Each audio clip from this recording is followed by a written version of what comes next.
So it is Wednesday, May 31st. It actually is mine and my wife's anniversary. We've been married for 18 years, so that's pretty cool. I spent a lot of time today creating a flyer, actually. I went over it with somebody who's been advising me. Actually, one of my choir singers have been advising me. And it's been really helpful because you want to get the right information on the flyers, especially when you're recruiting in the area where the rehearsals are. So I'm trying to find all the choirs within a half hour of Bayport. And on the flyers, you want to make sure you have the right information. For example, one thing I didn't have is that there's no fee to be in Long Island Voices.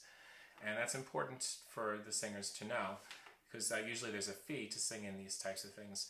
There is actually, it's requested that if the singer is able to, that they make a donation to the crowdfunding campaign. Also, all the sheet music is provided. That's kind of important too, so that they don't have to go out and buy any sheet music. Because it's all my original compositions, the Requiem, My Name is Lamia, Pay the Ferryman.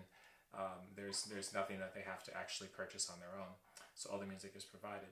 Well, these are little things that I wouldn't think of as the director, but that people think of when they're trying to decide whether to sing or not. This is also a group that only sings over the summer, so we serve like the purpose of providing something for people who want to sing throughout the year. So there's not a lot offered over the summer. There is a great choral festival, the Brookhaven Choral Festival, which is 1 week out of the summer, and in fact we don't rehearse during that week. We take that week off. The other thing I did today, preparing for the concert, is I worked on the Pacem or Lingua Vobis. Here it is. No cover yet. But I just printed it out because, I'm feeling like when you're writing a piece as big as this, as long as this, and as grand as this, it helps to print it out along the way, which is what I'm doing, because otherwise it could just seem overwhelming. It does seem overwhelming. And, by printing it out and seeing, the progress that's being made as we go along, it helps. The one thing that I realized as I started putting in lyrics is that the beginning of the song basically has each section entering, each section enters on their own. So it starts actually with the basses. And for now, the orchestra, I have them doing just some accented and then the basses come in. Pacem lingua vobis, Pacem lingua vobis, and then the orchestra does.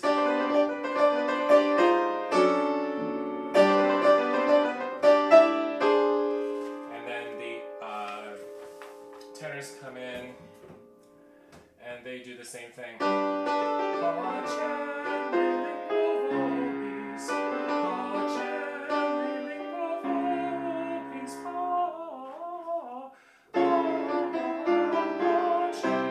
then the altos come in.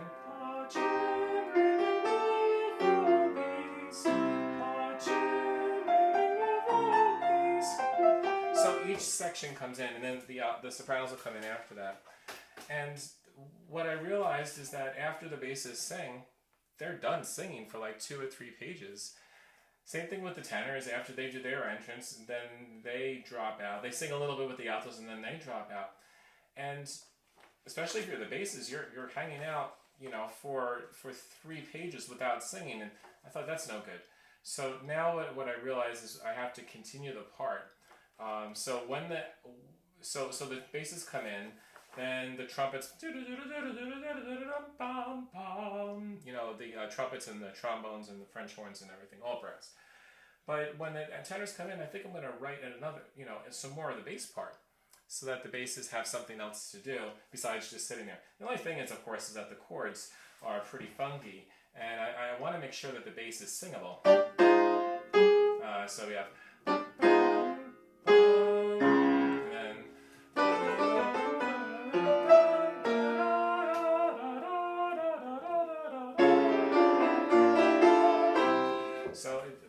There's supposed to be A flat there.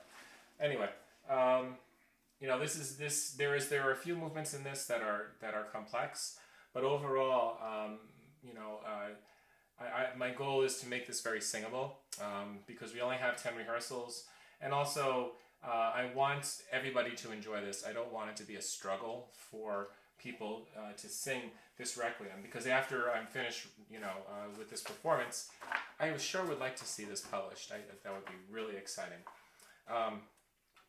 So anyway, so I have some work to do in that first part. I thought I was done with the first half of the song, and here I go, adding more, you know, more music. But you know, again, I don't want the basses just to sit there singing. Now the other thing I'm trying to figure out is where to fit the Absolve Domine. You know, the Absolve Domine is about cleansing the spirit of the departed. You know, forgive them of their sins. You know, so that I don't know the actual. If anybody out there knows the actual like history behind Absolve Domine, besides the overall general idea of just cleansing their spirits, please feel free to share it with me. I'm always loving to learn about these things. Do you have a post here? Okay.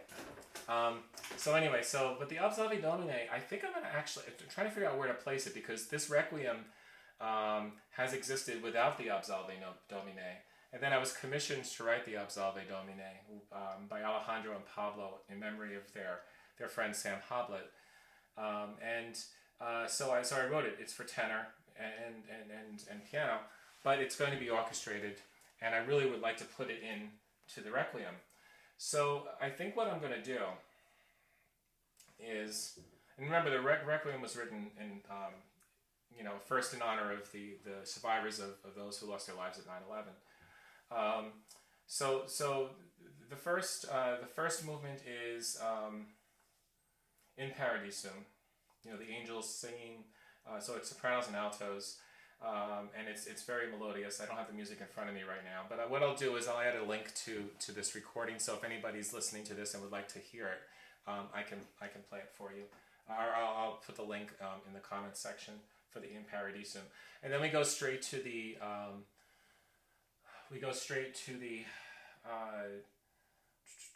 De Profundis, which is, you know, the day of great magnitude, the event that happens that causes our hearts to stop and our lives to stop, and it's a great tragedy, whatever that event is. In this, you know, in the case of why this Requiem was written in the first place, it was because of 9/11.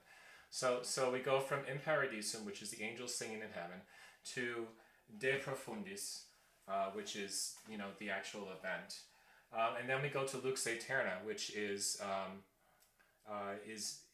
the angels weeping, and it's very esoteric, it's very ethereal, it's very nebulous.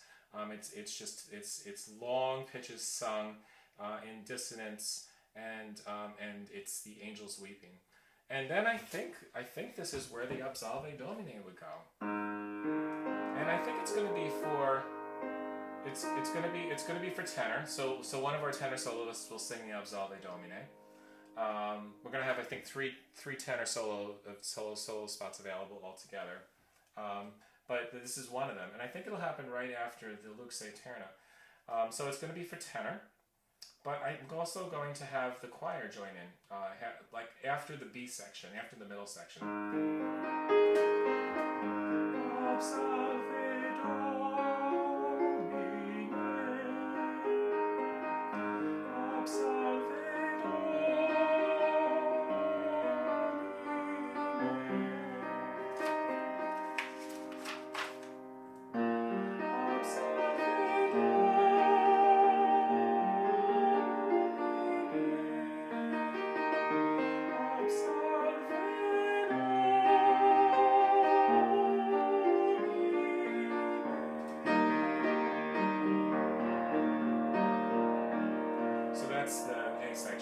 And that would be really cool. Like, I'm not going to sing the whole entire thing because I really don't have the voice for it. But then we go to the B section, and then when the A section comes back at the end,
that would fit really nicely. For those of you that have sung the Requiem before, I think it would fit really nicely there. And then we go to the O vos omnes, oh, you all who pass this way. So we're singing about that person who we have lost, or those who we have lost, by singing the Absolve Domine. And then we go to O vos omnes, which is refocusing, the Requiem on the survivors. Oh, you all who have passed this way, behold and see my sorrow. I think it would fit. So anyway, that's the daily update. That's what I did today, and it's coming along.